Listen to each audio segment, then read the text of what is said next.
Via Justiça está de volta discutindo hoje o Estatuto do Torcedor. Nossos convidados são o advogado Gustavo Pires de Souza e o desembargador Mauro Soares de Freitas, que é da 5ª Câmara Civil do Tribunal de Justiça de Minas Gerais.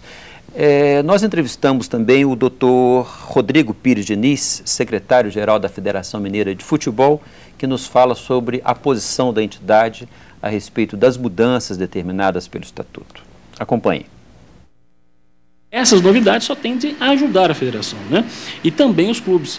Lógico que isso vai, às vezes, despender mais tempo e também um maior número de recursos, porque adequar os estádios hoje de 20 mil já é difícil, certamente serão maiores as dificuldades no caso dos 10 mil, que são muito mais numerosos. Então, essas modificações, ela apenas geram uma gama maior de filiados que deverão se atender a essas obrigações, porque, como eu lhe disse, de 20 mil para 10 mil, teremos mais estádios, mas quase todos já estão preparados assim. E principalmente aqui no caso de Minas, os laudos de vistoria já são todos adequados à nova portaria que foi produzida pelo Ministério dos Esportes, até do ano passado, final do ano passado. Mais de 2 anos que em Minas já se faz assim. Então, eu não acredito que nós teremos maiores problemas. Volto a dizer que seria até muito benéfico para o torcedor essa criminalização das condutas, né? Porque você vai conseguir realmente diferenciar o bom torcedor do mau torcedor. Doutor Gustavo, o Estatuto já interferiu na maneira de atuar dos agentes, de federações, dos próprios clubes de futebol em relação a isso? Eles têm cumprido o que está determinado na lei? Infelizmente, o cumprimento total e efetivo não. Até conversava com o doutor Mauro aqui no intervalo sobre a necessidade do torcedor pleitear. Me parece que no Tribunal de Justiça o senhor ainda, em grau de recurso, ainda não houve nada. Não. Né? Com base no Estatuto do Torcedor. Como relator, a justiça tem sido pouco acionada, é isso que o senhor pouco disse? Acionada, porque eu só consigo obrigar uma entidade a cumprir o que uma lei determina se eu conseguir implicar pelo descumprimento uma pena, uma penalização. Agora, essa penalização só vai ser possível se o torcedor, o cidadão, buscar essa penalização. Então, o Código de Defesa do Consumidor, por que hoje ele deu certo? Porque o cidadão passou a ir à justiça pleiteando seus direitos e as empresas passaram a ser oneradas com danos morais, materiais, restituição de produtos. A partir do momento em que os clubes passarem a ser onerados pelo descumprimento do Estatuto do Torcedor, ele vai passar a ser efetivamente cumprido. Eu gosto sempre de citar, porque a gente sempre fala de não cumprir, mas há exemplos positivíssimos. Nós temos o Internacional de Porto Alegre, que ele iniciou desde 2005, final de 2005, início de 2006, um processo de adequação do Beira-Rio ao Estatuto Torcedor, que é algo fantástico, né? O Beira-Rio hoje é um estádio, ou a venda de ingressos pelo Internacional tem uma estrutura, uma organização que recebeu o ISO 9001, né? Como excelência no serviço.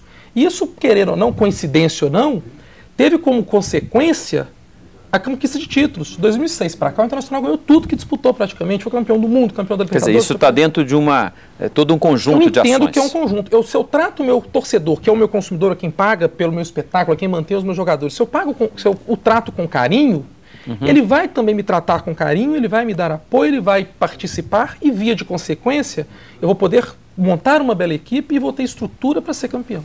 Perfeito, doutor Mauro. A justiça, naturalmente, a justiça só pode agir se for provocada, né? Com certeza. Agora, recentemente, por exemplo, o Ministério Público em São Paulo vetou 9 dos 18 estádios que estavam reservados para o Campeonato Paulista, ou pelo menos está criando problemas, né? Criando obstáculos, né? Criando obstáculos, né?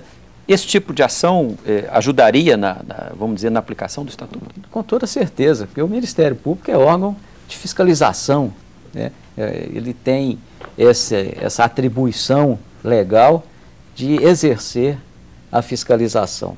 E o Estatuto já determina mesmo que seja comunicado ao Ministério Público. Então, nessa exigência a respeito das condições de funcionamento dos estádios, o Ministério Público tem que ser comunicado. E se não cumprir um determinado dispositivo, não pode funcionar. Então, o que deve ter acontecido em São Paulo é exatamente isso. Estádios que não cumpriram integralmente as exigências legais. Doutor Gustavo, no livro o senhor levanta uma discussão que e coloca como um dos avanços do Estatuto, ele abandonar a teoria da culpa e impõe a teoria do risco. O que é isso? Para haver o direito à indenização, eu tenho que ter o fato ilícito, o dano e uma ligação entre o fato e o dano. Essa ligação, eu vou conseguir chegar até ela por meio da culpa. Então, antes do Estatuto do Torcedor, um clube só poderia ser condenado a indenizar um torcedor se houvesse o fato, o dano, a ligação e a culpa. Perfeito. Após o Estatuto do Torcedor, eu afasto a figura da culpa. A responsabilidade, ela existe com o fato, a ligação e o dano. Então vamos para o exemplo que fica mais fácil. Fui para o estádio de futebol, assisti uma partida entre Atlético e Cruzeiro. Tá? O Atlético é o mandante, o Cruzeiro é o visitante. Campeonato Mineiro de Futebol. Antigamente, se eu sofri um dano no estádio, um torcedor jogou uma pedra pro alto que era minha cabeça. A culpa era de ninguém. O clube teve culpa? Não. A dengue teve culpa? Não. O organizador teve culpa? Não. Culpa de ninguém. Morreu. Acabou aí. Hoje, se eu vou ao estádio, sofro esse mesmo dano, opa, teve culpa de quem? Não importa. Eu paguei o ingresso, eu fui pro estádio. O fato. Houve um dano. Por quê? Pode ser falta de segurança, falta de melhor fiscalização na entrada, não importa. Mas eu sofri o dano dentro do local do evento. Eu já tenho direito a receber a indenização caso eu sofra um dano. Quem é o responsável? Pelo Estatuto Torcedor. Clube mandante, nesse caso do meu exemplo, Atlético Mineiro, e entidade organizadora, no caso a Federação Mineira. Gustavo, e a dengue? A dengue é a administradora do estádio, mas para o Estatuto Torcedor ela não é responsável.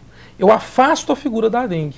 Mas ocorreu... Mas não há uma solidariedade nessa? Não há. Pelo Estatuto Torcedor não há. Mas esse fato ocorreu devido a uma omissão da dengue no cuidado do estádio. Este não é problema do torcedor. É problema do mandante. Do mandante. O mandante indeniza o torcedor e depois regressa contra a dengue. Agora, perfeito. O torcedor não é... A solidariedade é entre a entidade organizadora da competição e o clube detentor do mando de campo. No caso citado, Federação Mineira de Futebol e o clube Atlético que Mineiro. mantém. Entendeu? Por isso é que eu acho que os nossos dirigentes devem tomar muito cuidado em certas posições que têm tomado.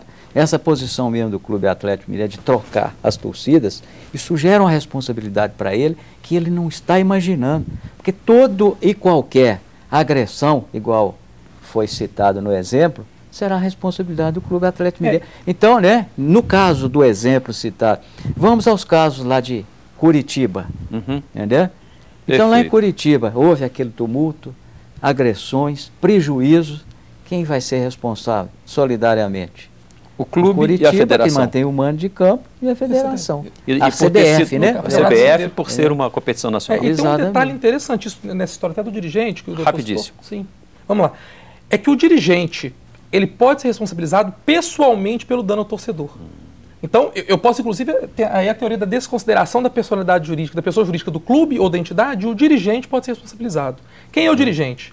O presidente do clube ou da entidade, ou quem lhe faça as vezes. Perfeito. Porque nós vamos, seguinte, doutor Mauro, no próximo bloco o senhor vai falar sobre isso. Nós vamos agora a um rápido intervalo e voltamos em seguida com o bloco final do programa.